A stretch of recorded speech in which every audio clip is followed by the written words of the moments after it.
So any interview, resume, or upskilling tips that you may want to share with your, the audience who is watching this right now? Sure, not maybe resume tips as such, because, but I will definitely try to break this question down into two buckets. One is for freshers and one is for career professionals.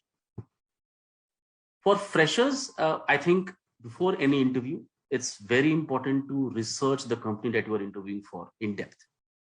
So look at the credit rating reports of the company, look at the annual reports of the company, look at the competitive landscape of the company, and keep a few questions ready to ask the interviewer at the end of the interview.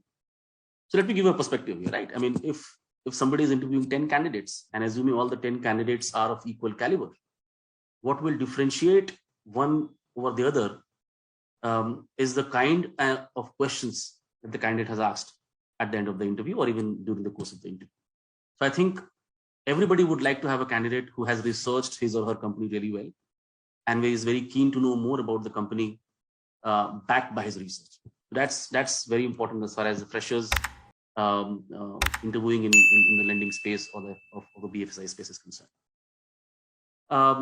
On the professional side, again, as I said, I have been talking about this in my MA sessions as well. This is a very critical question. And apart from the diversity and experience point that I talk about, I definitely would advise credit and risk managers to invest in themselves. And when I say invest in themselves, I mean both time and money. I know this is a very, very busy role. It keeps us busy throughout the month and throughout the year, but you will have to take time out to spend on books to increase your domain knowledge. You will have to take time out to attend seminars, guest lectures, watch relevant YouTube videos, attend panel discussions, attend webinars, even training sessions at your own cost if required, even if it's not being aided by your company. And you should always try to keep tab on what is the latest development in the industry. And for this, you will have to really spend and take out time for doing all this. This is very crucial and it will keep you ahead of the curve.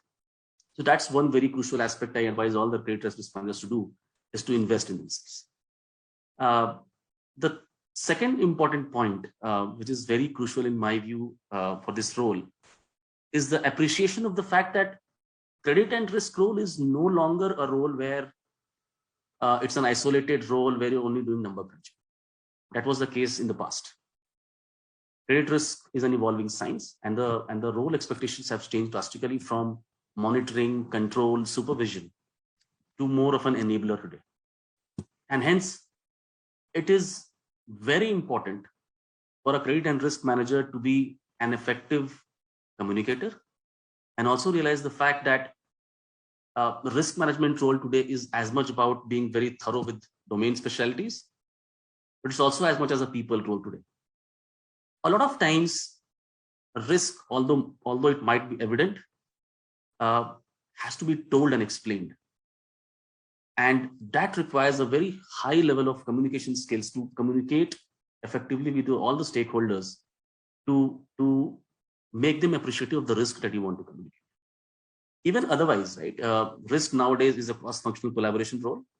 And for you to effectively collaborate with other teams, it's very important to be a good people manager and an effective communicator also. And I think that's a very important piece which all credit and risk managers should focus on in the times to come.